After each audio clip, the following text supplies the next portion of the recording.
नमस्ते। एजिएम टेक्नोलोजीमा यहाँलाई हार्दिक स्वागत छ। एजिएम टेक्नोलोजीको साथमा छु म नवराज बुढा। एजिएम टेक्नोलोजीमा हामी विभिन्न खाले टेक्निकली भिडियोहरू चाहिँ तपाईहरुको माझमा लिएर आउने गर्छौं। यस च्यानलमा तपाई नयाँ हुनुहुन्छ भने हाम्रो च्यानललाई चाहिँ सब्स्क्राइब गर्नुहोला। नजिकै रहेको घन्टीमा पनि दबाउन चाहिँ नभुल्नुहोला। आजको भिडियोलाई चाहिँ तपाईको माझमा राख्नुभन्दा चाहिँ पहिले चाहिँ हाम्रो आग्रह चाहिँ स्वीकार गरिदिनु होला। हामीले चाहिँ तपाईको माझमा यस्तै खाली टेक्निकल भिडियोहरू चाहिँ लिएर चाहिँ आइरहन्छौँ। त्यसको लागि पनि हाम्रो च्यानल कृपया एकपल्ट चाहिँ सब्स्क्राइब चाहिँ गर्न नभुल्नु होला। अब लागौं भिडियोमा।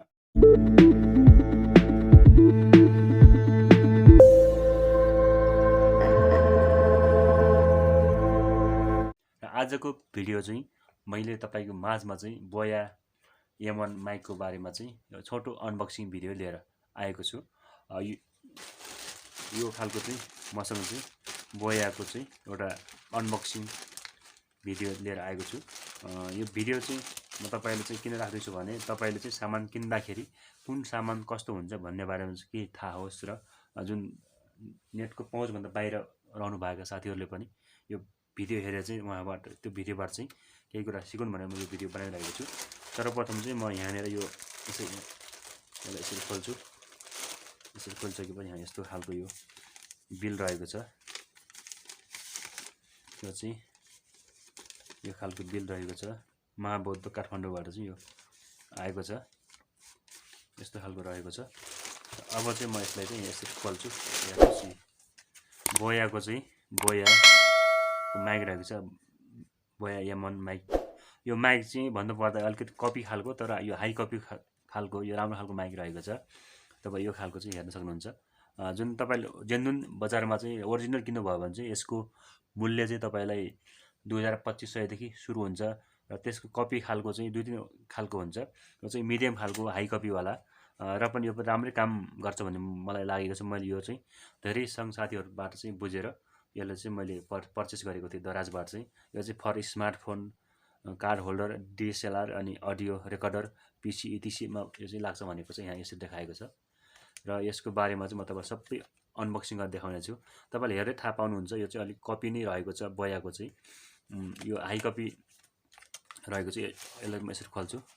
यसरी खोल्छु यस्तो खालको एउटा चाहिँ बुक रहेको छ। यो म्यानुअल बुक म तपाईलाई सबै यसरी देखाउन चाहन्छु। हेर्नु यो चाहिँ जुन यसको चाहिँ वारेन्टी कार्ड रहेको छ। अब चाहिँ म यसलाई यसरी युनिभर्सल लाराभेल माइक्रोफोन भनेको छ। यसको चाहिँ म्यानुअल बुक रहेको छ। हामीले कसरी प्रयोग गर्ने भन्ने बारेमा चाहिँ सबै देखाएको छ। यसरी यहाँ झुन्ड्याउने सबै कुराहरु यहाँ देखाएको छ। केही कुरा तपाईले बुझ्नु भएन भने यहाँबाट पनि हेरेर केही कुराहरु चाहिँ सिक्न सक्नुहुनेछ। अब चाहिँ म यसलाई यसरी खोल्छु। हेर्नुस् यो थैली यस्तो खालको थैली चाहिँ रहेको छ। अब म यसलाई यसरी खोल्छु। यसरी खोलेर यसलाई म यसरी अनबक्सिङ गर्छु। हेर्नुस् यस्तो खालको रहेको छ।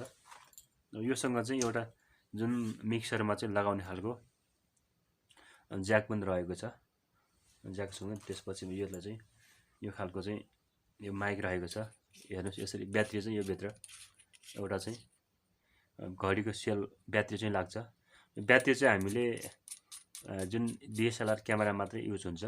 अन्य उसमा चाहिँ हाम्रो ब्याट्री चाहिँ अफ मोडमा चाहिँ स्मार्टफोनमा ल्यापटपमा चाहिँ हाम्रो यो ब्याट्री चाहिँ यो अन नगरे पनि पुग्छ। हाम्रो क्यामेरा लागि मात्रै यो चाहिँ अन गर्नुपर्ने हुन्छ। यो बटन अन अफ बटन रहेको छ। यस्तो खालको यसलाई चाहिँ म यसरी यहाँनेर यसरी खोल्छु। यो चाहिँ हेर्नुस् लामै रहेको छ। हाम्रो क्यामेरामा चाहिँ ब्लगिङ गर्न यताउति गर्न चाहिँ हामी आवश्यक पर्छ।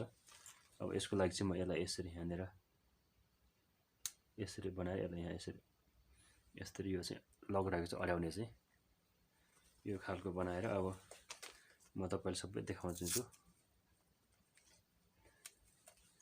लामै रहेको छ। 5 मिटर तार हेर्नुस् तपाईलाई मजाले पुग्छ। हेर्नुस् कति लामो छ। यो ठाउँ बसालेर तपाई क्यामेरामा चाहिँ खिच्न सक्नुहुन्छ सहजै। अति लामो रहेको छ। ठीक छ 5 मिटरको भने हाम्रो इनफ हुन्छ। यति भएपछि यो खालको चाहिँ हामीले यसरी यसलाई झुन्ड्याएर चाहिँ हामीले यसलाई चाहिँ प्रयोग गर्न सक्छौं। यसरी हामी यसरी बोल्न सक्छौं। यसरी अनि यो चाहिँ जुन मोबाइलमा लाग्छ, यो मोबाइल क्यामेरामा यो लाग्छ भने मिक्सरमा चाहिँ हाम्रो यो खालको लाग्छ, यो ठुलो खालको। यसरी हामीले यो खालको ठुलो खालको प्रयोग गर्न सक्छौँ। र आजको भिडियो चाहिँ यति नै। तपाईँलाई कस्तो लाग्यो, जस्तो लाग्छ त्यस्तै सल्लाह सुझाव र प्रतिक्रिया चाहिँ कमेन्टमा चाहिँ लेख्न नभुल्नुहोला। तपाईँको दिन शुभ रहोस्। हवस् त, नमस्ते। आजको भिडियो तपाईँले कस्तो लाग्यो, जस्तो लाग्यो त्यस्तै सल्लाह सुझाव र प्रतिक्रिया चाहिँ दिन नभुल्नुहोला। र भिडियोलाई मन पऱ्यो भने चाहिँ सब्सक्राइब गर्नुहोला र नजिक रहेको घन्टी पनि दबाउन नभुल्नुहोला। तपाईँको दिन शुभ रहोस्। हवस् त, नमस्ते।